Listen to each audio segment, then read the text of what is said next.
I'm very happy that this year's Youth Science Congress is being held in a dynamic young university headed by a dynamic Vice Chancellor.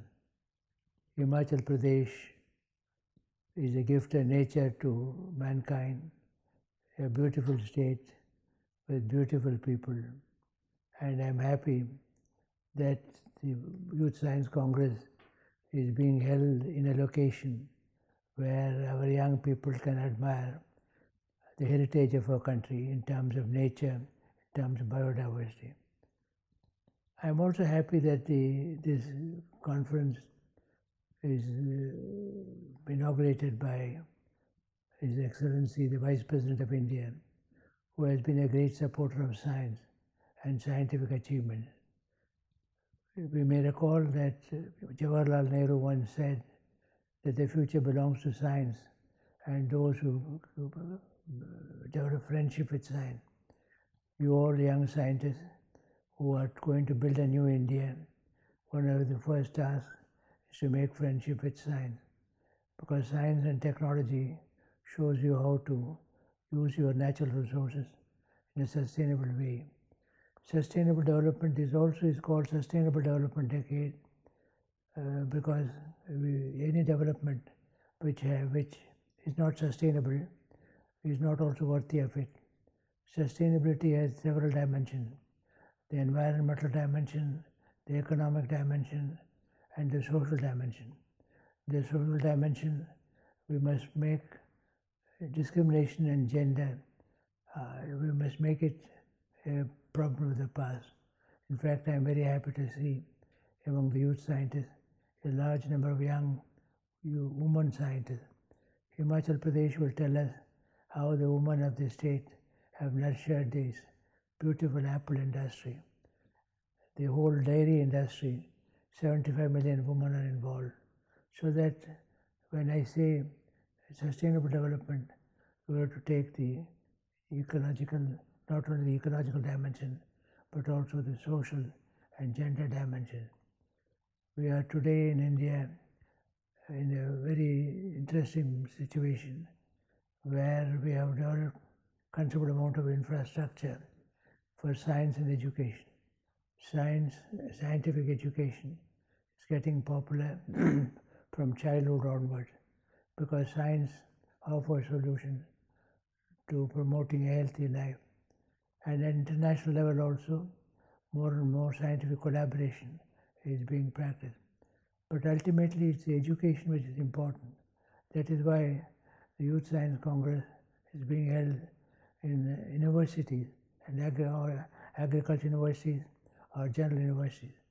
The aim being that the university atmosphere of search for truth will influence the young scientists. Let me say that this conference is being held at a time when we are facing new problems. Climate change is one. The problems of climate change as a result of global warming are well known to you. It's higher temperature, higher sea level, these will all affect our people. So that this new India should be climate resilient. We must have a climate smart agriculture. We must have a climate smart industry. We should develop all our programs taking into consideration the potential impact of climate change.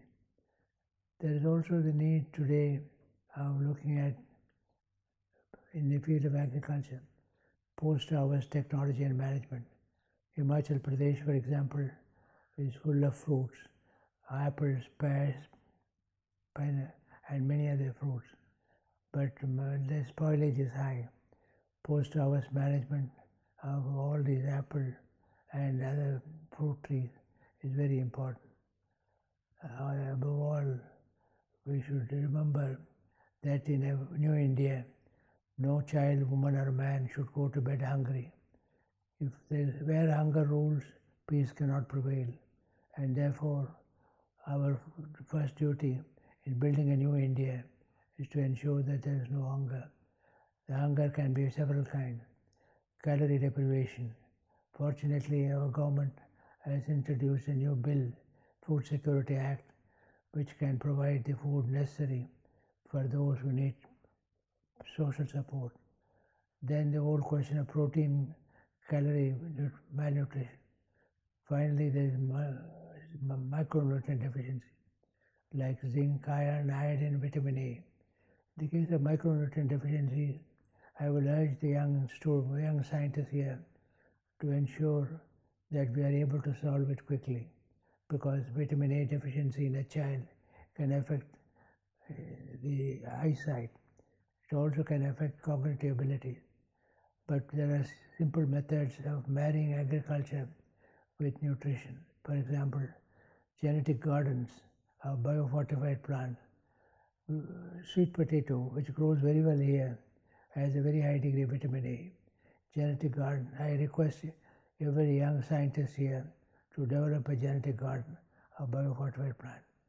There are many things we can do, but let us again remember that our priority has to be to ensure the minimum needs of people, the minimum needs of food, the minimum needs of job, employment, because without jobless growth is joyless growth. I want to repeat, jobless growth is joyless growth. So your duty is to ensure that there is enough number of jobs in our country. So ladies and gentlemen, I'm sorry I'm unable to be present here personally, but I wish to also salute and welcome our Vice President as well as the Governor and other dignitaries here. I want to thank the Vice Chancellor and the Registrar for their enthusiastic work in hosting this conference. Above all, my own colleagues, Dr. Selvam and Dr. Parashuraman, have worked very hard in developing the plan. I thank them all and wish you all a very good stay here and a very good discussion, which will really take us to a new India.